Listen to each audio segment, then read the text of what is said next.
To what purpose, April, do you return again? Beauty is not enough. You can no longer quiet me with the redness of little leaves opening stickily. I know what I know. The sun is hot on my neck as I observe the spikes of the crocus. The smell of the earth is good. It is apparent that there is no death. But what does that signify? Not only underground are the brains of men eaten by maggots. Life in itself is nothing. An empty cup, a flight of uncarpeted stairs.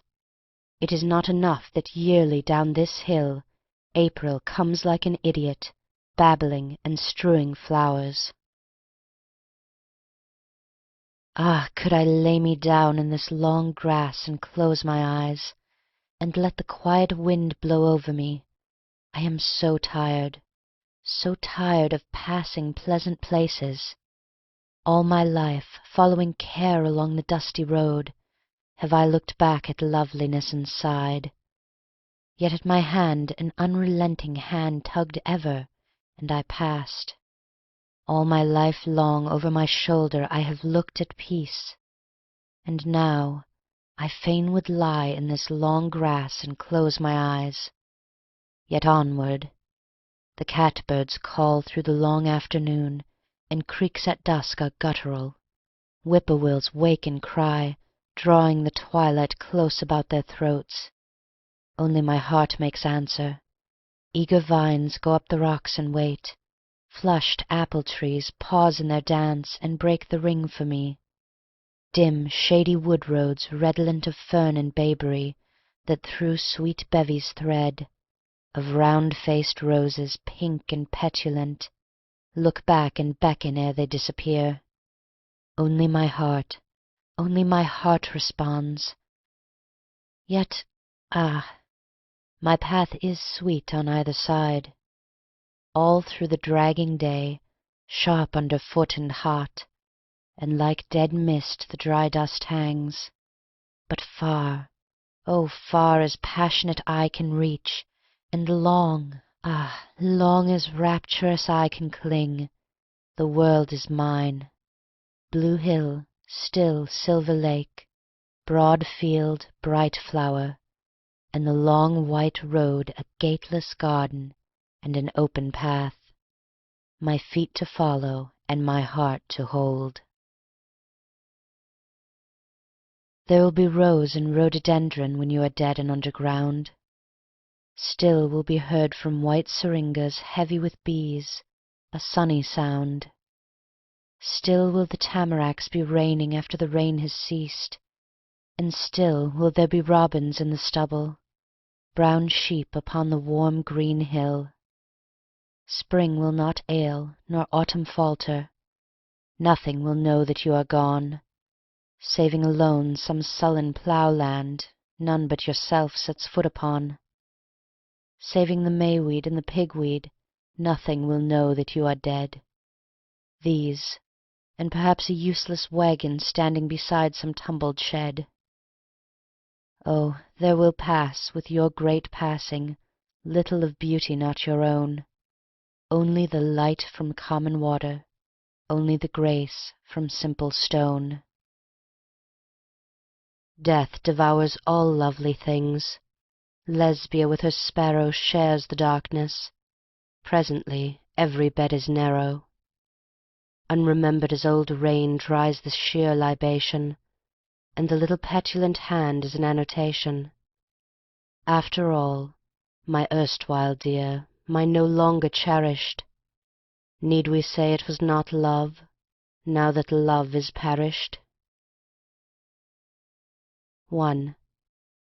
I had forgotten how the frogs must sound after a year of silence, else I think I should not have so ventured forth alone at dusk upon this unfrequented road. 2. I am waylaid by beauty. Who will walk between me and the crying of the frogs?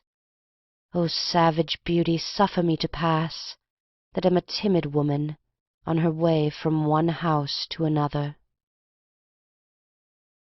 The railroad track is miles away, and the day is loud with voices speaking. Yet there isn't a train goes by all day but I hear its whistle shrieking. All night there isn't a train goes by, though the night is still for sleep and dreaming, but I see its cinders red on the sky, and hear its engines steaming. My heart is warm with the friends I make, and better friends I'll not be knowing. Yet there isn't a train I wouldn't take, no matter where it's going. These wet rocks where the tide has been, barnacled white and weeded brown and slimed beneath to a beautiful green. These wet rocks where the tide went down will show again when the tide is high, faint and perilous, far from shore. No place to dream, but a place to die, the bottom of the sea once more. There was a child that wandered through a giant's empty house all day, house full of wonderful things and new, but no fit place for a child to play. April this year, not otherwise than April of a year ago, is full of whispers, full of sighs, of dazzling mud and dingy snow. Hepaticas that pleased you so are here again, and butterflies. Their rings are hammering all day, and shingles lie about the doors. In orchards near and far away the grey woodpecker taps and bores. The men are merry at their chores, and children earnest at their play. The larger streams run still and deep, noisy and swift the small brooks run. Among the mullein stalks the sheep go up the hillside in the sun, pensively. Only you are gone, you that alone I cared to keep. Down, you mongrel Death, back into your kennel. I have stolen breath in a stalk of fennel.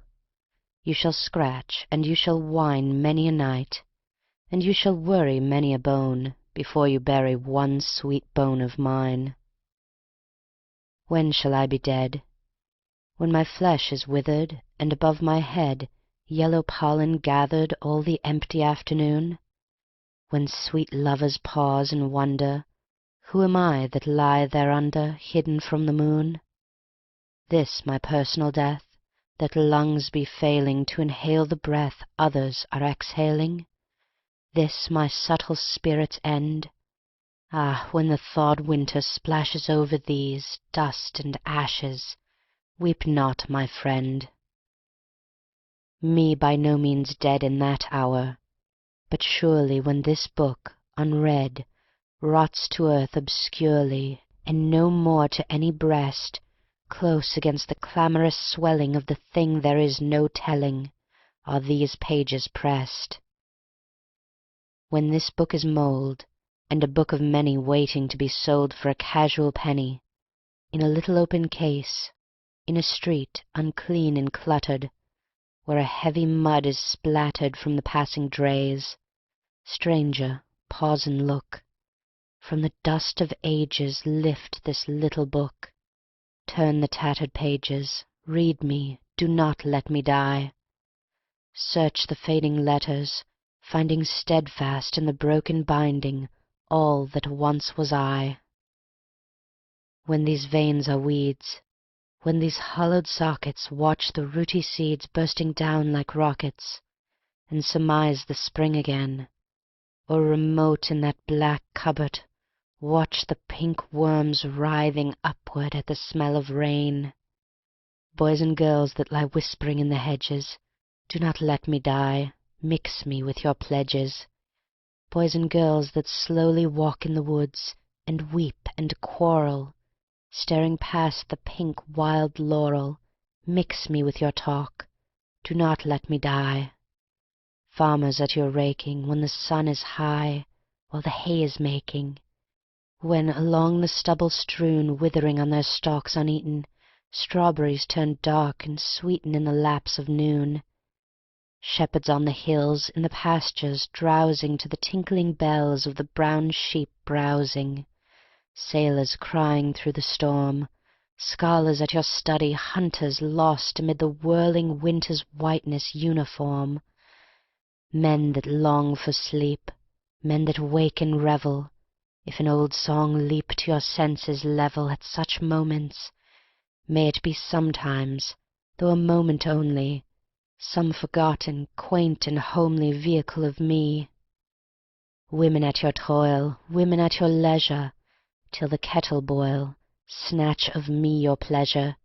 Where the broom straw marks the leaf, women quiet with your weeping lest you wake a workman sleeping, mix me with your grief. Boys and girls that steal from the shocking laughter of the old to kneel by a dripping rafter under the discolored eaves, out of trunks with hingeless covers lifting tales of saints and lovers, travelers, goblins, thieves.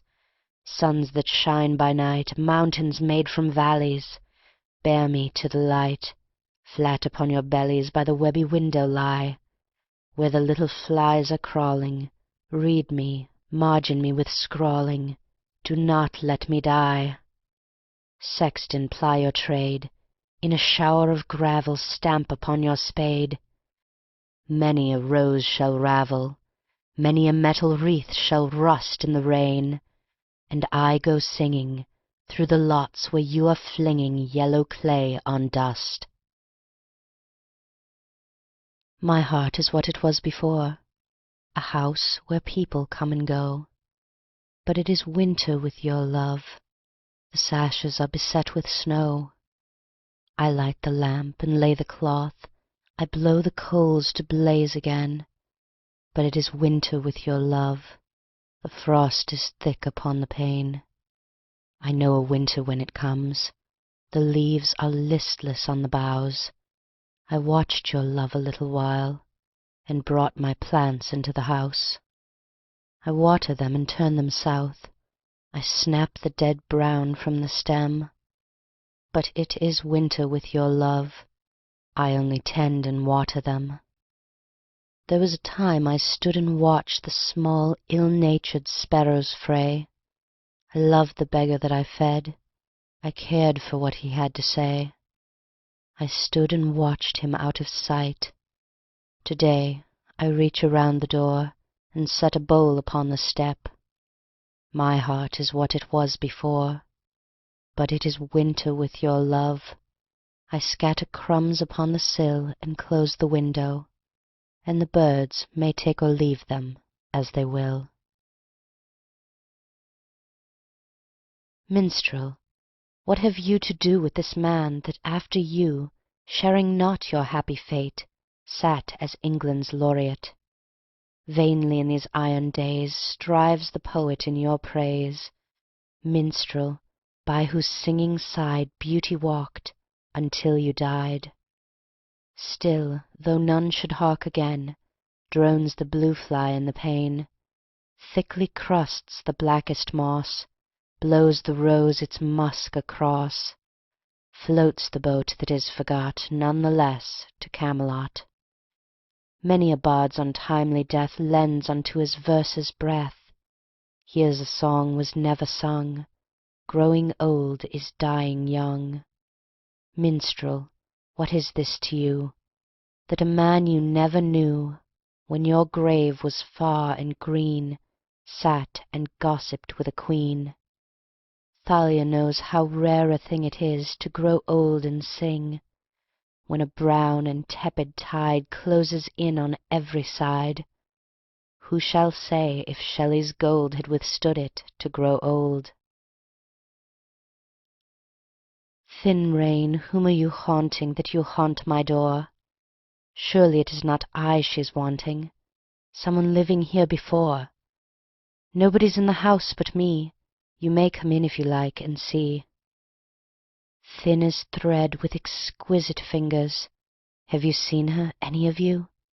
Grey shawl and leaning on the wind, and the garden showing through.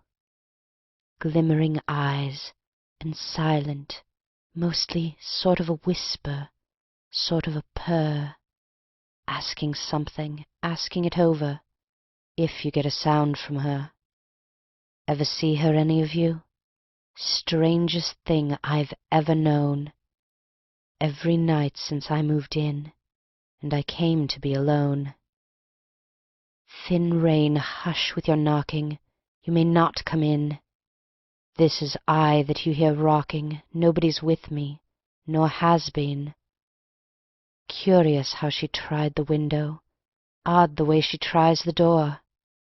Wonder just what sort of people could have had this house before. Oh, come again to Astolat, I will not ask you to be kind, and you may go when you will go, and I will stay behind. I will not say how dear you are, or ask if you hold me dear, or trouble you with things for you the way I did last year. So still the orchard, Lancelot, so very still the lake shall be, you could not guess, though you should guess, what is become of me. So wide shall be the garden walk, the garden seat so very wide, you needs must think, if you should think, the lily maid had died. Save that, a little way away, I'd watch you for a little while, to see you speak, the way you speak, and smile, if you should smile. Mine is a body that should die at sea, and have for a grave, instead of a grave 6 feet deep in the length of me, all the water that is under the wave, and terrible fishes to seize my flesh, such as a living man might fear, and eat me while I am firm and fresh, not wait till I've been dead for a year. Oh, here the air is sweet and still, and soft's the grass to lie on, and far away's the little hill they took for Christ to die on, and there's a hill across the brook, and down the brook's another, but oh, the little hill they took, I think I am its mother. The moon that saw Gethsemane, I watch it rise and set, it has so many things to see, they help it to forget. But little hills that sit at home so many 100 years, remember Greece, remember Rome, remember Mary's tears. And far away in Palestine, sadder than any other, grieves still the hill that I call mine, I think I am its mother. Doubt no more that Oberon, never doubt that Pan lived, and played a reed, and ran after nymphs in a dark forest, in the merry credulous days, lived and led a fairy band over the indulgent land. Ah, for in this dourest, sorest age man's eye has looked upon death to fauns and death to fays, still the dogwood dares to raise healthy trees with trunk and root, ivory boughs that bear no fruit, and the starlings and the jays, birds that cannot even sing, dare to come again in spring. Listen, children, your father is dead. From his old coats I'll make you little jackets, I'll make you little trousers from his old pants. There'll be in his pockets things he used to put there, keys and pennies covered with tobacco. Dan shall have the pennies to save in his bank, Anne shall have the keys to make a pretty noise with. Life must go on, and the dead be forgotten. Life must go on, though good men die. Anne, eat your breakfast. Dan, take your medicine. Life must go on. I forget just why. Searching my heart for its true sorrow, this is the thing I find to be, that I am weary of words and people, sick of the city, wanting the sea. Wanting the sticky, salty sweetness of the strong wind and shattered spray, wanting the loud sound and the soft sound of the big surf that breaks all day. Always before about my dooryard, marking the reach of the winter sea, rooted in sand and dragging driftwood, straggled the purple wild sweet pea. Always I climbed the wave at morning, shook the sand from my shoes at night, that now am caught beneath great buildings, stricken with noise, confused with light.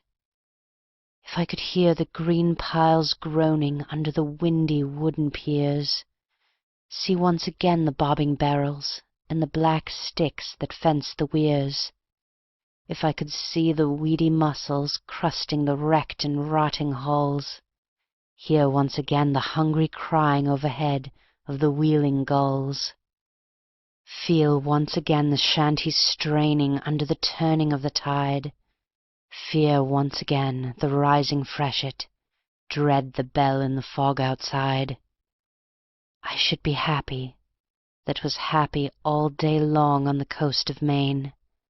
I have a need to hold and handle shells and anchors and ships again. I should be happy that am happy never at all since I came here. I am too long away from water. I have a need of water near.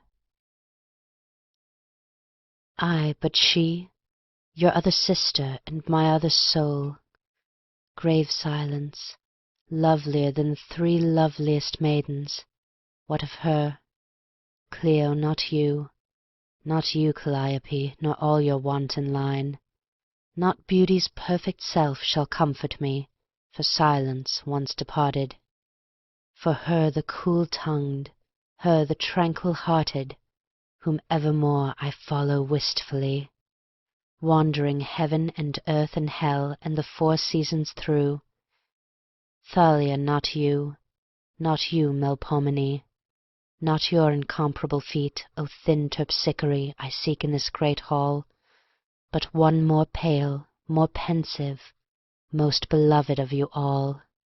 I seek her from afar, I come from temples where her altars are, from groves that bear her name, noisy with stricken victims now and sacrificial flame, and cymbals struck on high and strident faces obstreperous in her praise.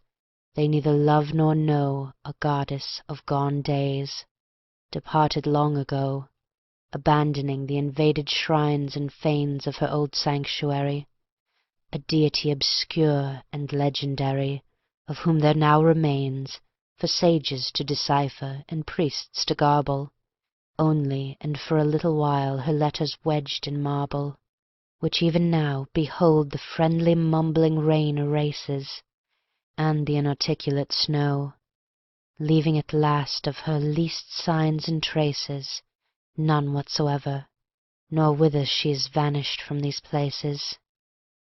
She will love well, I said, if love be of that heart inhabiter, the flowers of the dead, the red anemone that with no sound moves in the wind, and from another wound that sprang, the heavily sweet blue hyacinth that blossoms underground, and sallow poppies will be dear to her, and will not silence know in the black shade of what obsidian steep stiffens the white narcissus numbed with sleep, seed which Demeter's daughter bore from home, uptorn by desperate fingers long ago, reluctant even as she, undone Persephone, and even as she set out again to grow in twilight, in perdition's lean and inauspicious loam.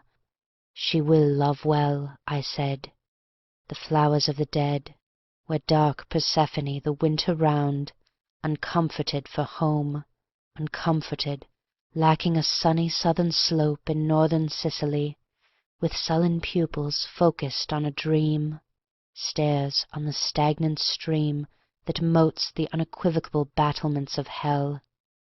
There will she be found, she that is beauty veiled from men and music in a swound. I long for silence as they long for breath, whose helpless nostrils drink the bitter sea. What thing can be so stout, what so redoubtable, in death what fury, what considerable rage, if only she, upon whose icy breast, unquestioned, uncaressed, one time I lay, and whom always I lack even to this day, being by no means from that frigid bosom weaned away, if only she therewith begin me back. I sought her down that dolorous labyrinth, wherein no shaft of sunlight ever fell. And in among the bloodless everywhere I sought her, but the air, breathed many times and spent, was fretful with a whispering discontent, and questioning me, importuning me to tell some slightest tidings of the light of day they know no more. Plucking my sleeve, the eager shades were with me where I went. I paused at every grievous door, and hearkened a moment, holding up my hand, and for a space a hush was on them, while they watched my face. And then they fell a-whispering as before, so that I smiled at them and left them, seeing she was not there. I sought her too among the upper gods, although I knew she was not like to be where feasting is, nor near to heaven's Lord, being a thing abhorred and shunned of him, although a child of his, not yours, not yours. To you she owes not breath, mother of song, being sown of Zeus upon a dream of death. Fearing to pass unvisited some place, and later learn too late how all the while, with her still face, she had been standing there and seen me pass without a smile, I sought her even to the sagging board whereat the stout immortal sat. But such a laughter shook the mighty hall, no one could hear me say, had she been seen upon the hill that day? And no one knew at all how long I stood, or when at last I sighed and went away.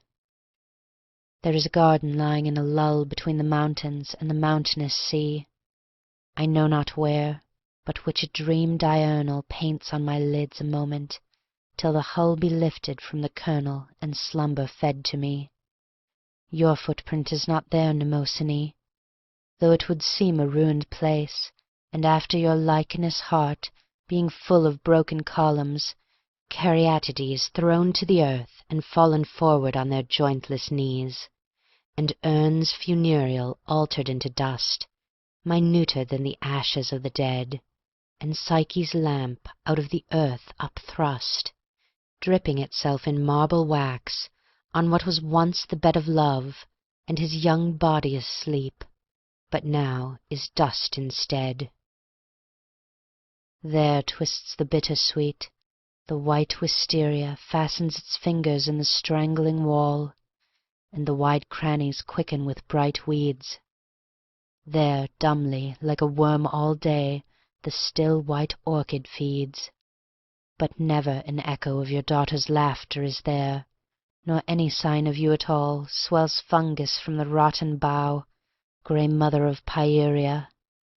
Only her shadow once upon a stone I saw, and lo, the shadow and the garden too were gone. I tell you, you have done her body an ill, you chatterers, you noisy crew. She is not anywhere. I sought her in deep hell, and through the world as well.